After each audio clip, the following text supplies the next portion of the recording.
వీడైతే స్కూల్ నుంచి రాగానే నాకు పానీపూరి చేస్తావా లేదంటే తెచ్చుకునేదా అని అడిగాడు. లేదురా చేసిస్తాను అని చెప్పి వాడికైతే పానీపూరీలు ఏపిచ్చేసాను. వాడి పని అయిపోయింది. సరే బయట చల్లగా ఉంది వాతావరణం, అందుకని పకోడీ కానీ బజ్జీ చేసుకుందాం అనుకున్నా. కానీ మళ్ళీ బజ్జీలు ఎందుకులే పకోడీయే చేద్దామని చెప్పి పిండి అయితే కలుపుతున్నా. ఫస్ట్ దీంట్లో కొంచెం బియ్యం పిండి వేసి తర్వాత శనగ పిండి వేసాను. ఇప్పుడైతే ఉప్పు వేస్తాను. హాయ్ చెప్తున్నాడు మా వాడైతే. ఇప్పుడైతే ముందుగా ఉల్లిపాయలు, ఒక చిన్న పచ్చిమిరపకాయ తీసుకున్నాను అంతే. తర్వాత వచ్చి కొంచెం సాల్ట్, ఇంకేమైనా సాల్ట్ అయితే వేసా. మనం తర్వాత చూసుకుందాము. తర్వాత ఉల్లిపాయలు ఇప్పుడైతే కట్ చేసి మొత్తం వేసేసి బాగా కలుపుతాను.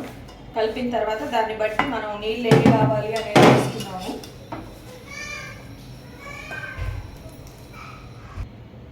నాకైతే ఆనియన్స్ ఎక్కువ ఉంటే ఇష్టం, మీకైతే ఎలాగ ఇష్టం అనేది కామెంట్ చేయండి. దీనికి సరిపోయేటట్టుగా మనకు పకోడీకి వచ్చేటట్టుగా నీళ్ళు అడ్జస్ట్ చేసుకుంటూ కలుపుకోవాలి. ఒకేసారి పోసుకున్నామంటే అది బజ్జీకి అయిపోతుంది. నేనైతే చూసుకుంటూ కలుపుకుంటున్నాను. నూనె అయితే కాగింది. నూనె కాగిన దాంట్లో కొంచెం అయితే నేను సాల్ట్ వేస్తున్నాను. ఎందుకంటే ఏదైనా మనం నూనెలో దేవే వస్తువు చేసుకునేటప్పుడు సాల్ట్ కానీ వేసాము అంటే నూనె అయితే ఎక్కువ పేల్చదు, అందుకని సాల్ట్ వేసాను.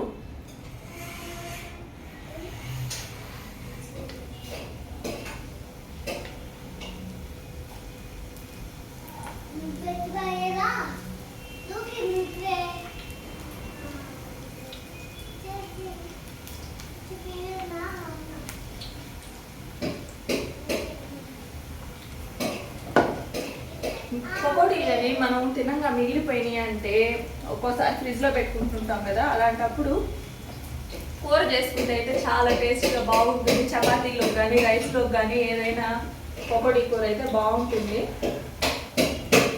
మన పకోడీలు అయితే రెడీ అవుతున్నాయి.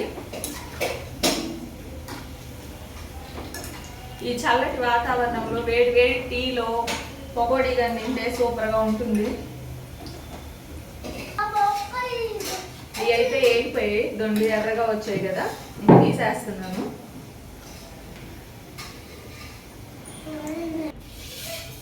మన పకోడీలు అయితే రెడీ అయిపోయాయి. ఎలా ఉన్నాయి అనేది తిని చెప్తాను నేను. వేడిగా ఉన్నాయి బాగా.